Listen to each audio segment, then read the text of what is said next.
Hi guys, this is Connie, back for some more Connie reads Gary Paulson's Lawn Boy. This is chapter 9. It just gets better and better. Titled Conflict Resolution and Its Effects on Economic Policy. When I came to, there was a damp paper towel over my face. I'm sorry, Arnold said. I thought I eased into it, but I guess the shock. I thought of a really important question. I was still woozy. I'm still not sure I heard you right. Did you say I now have over $50,000? Are you going to faint again? No, I don't think so. Then yes, you are now worth that. Where is it? In your account, under my name, but in your special account. Can I see it? Of course, I have your account information on the computer. He turned to his keyboard and tapped a few keys. No, the money. Can I see the money?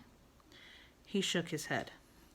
It's not like that. First, you'd have to sell all your investments and get a check. Then you'd have to take the check to the bank and cash it. And then, yes, you could see the money. And when you sell, you then owe taxes on your capital gains. At the end of the year, capital gains is what they call the profit you made from your initial investment. Oh, I didn't quite follow all that, I thought. So I don't really have the money, I said slowly. I have a computer screen and numbers and stocks and things, but not the actual money. That's right. That's how it works. You, or I acting for you, will reinvest the money in safe stocks, which will give you what's called a diversified portfolio. So if one thing goes down, another might go up to cover you. But it's all there, and you can cash it in anytime you want. Except what? I smelled a rat. Right now, the money appears to be mine because legally you can't invest in the market because you're too young. You have to go through an adult. And I'm a little uncomfortable with this because, first of all, I'm not your legal guardian. And second, since the money appears to be mine, the government will want me to pay taxes on it. And that shouldn't be my responsibility, to pay taxes on your money. So what do? Soon, very soon, we talk to your parents and get them involved. Mom, I thought. Dad, I have something to tell you. I've been mowing lawns. I've been mowing a lot of lawns, and I have 50,000. Please pass the green beans, by the way. I have 50,000. Breakfast. Over toast. Mom, Dad, you know how I've been mowing lawns every day? Well, guess what? We have something like 50,000 and change. There's something else. What in the world could it be? How could anything in the world top this? What is it? As I said, I put your money into this walleye stock, but I should remind you, not all your money. I thought it might be good to do some investing for fun. It isn't fun, I thought, to have over $50,000. So there was this kind of fun for people interested in sports, and I thought you might like to invest in that. He trailed off, and I studied him. Is something wrong? He shook his head, looked out at the rain. I couldn't believe it was still raining, that it was the same day, that we had only been talking for an hour or so. Part of me was listening, and part of me was imagining what the money would do to help my parents, what it could buy. I misread the explanation on the fund, he said, and sighed. Usually, in this kind of fund, a lot of investors pool their money and perhaps buy a baseball team or help to build a stadium, but it didn't turn out that way. How exactly did it turn out? It turns out that you own 100% interest in a heavyweight boxer who lives nearby. I own him? Not really the person, of course. You're sponsoring him, and if he does well, you split the purse. He has a purse? What kind of prize fighter carries a purse? That's a figure of speech. The purse is the prize money, his winnings. What's his name? Joseph, Arnold said. Joseph Powdermilk Jr.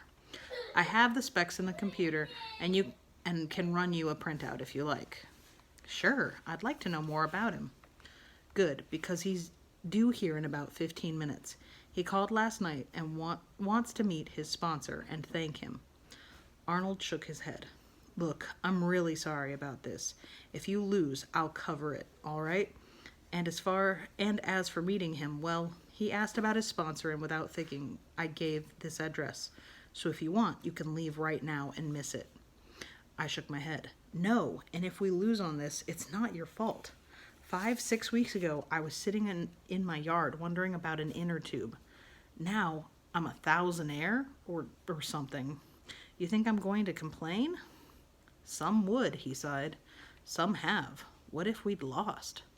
Then we would have lost $40. That's what we started with, right?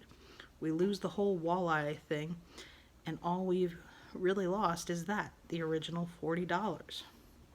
Well, that's a healthy way to look at it. There was a sudden clatter in the front of the house, and an old station wagon rumbled to a stop.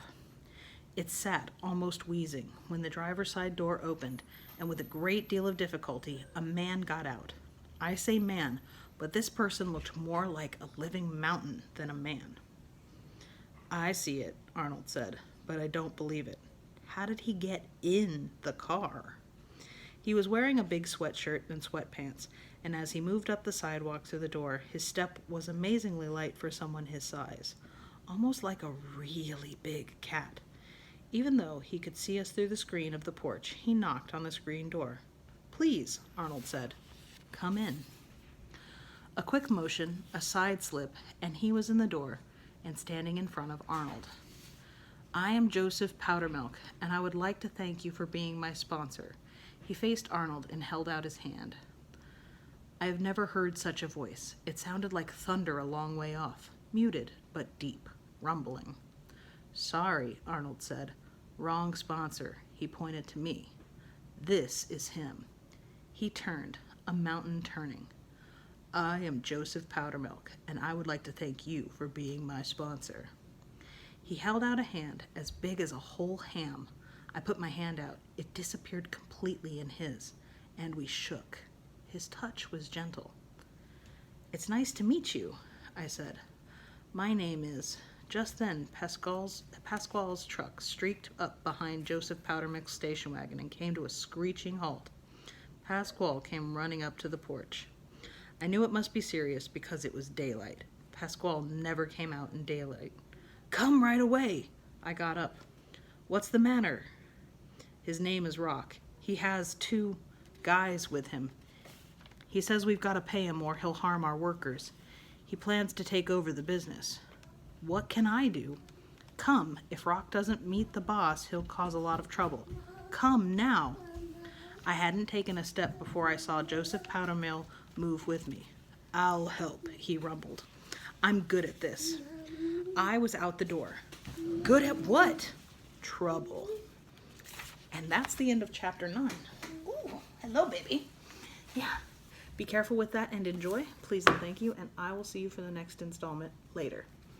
Bye.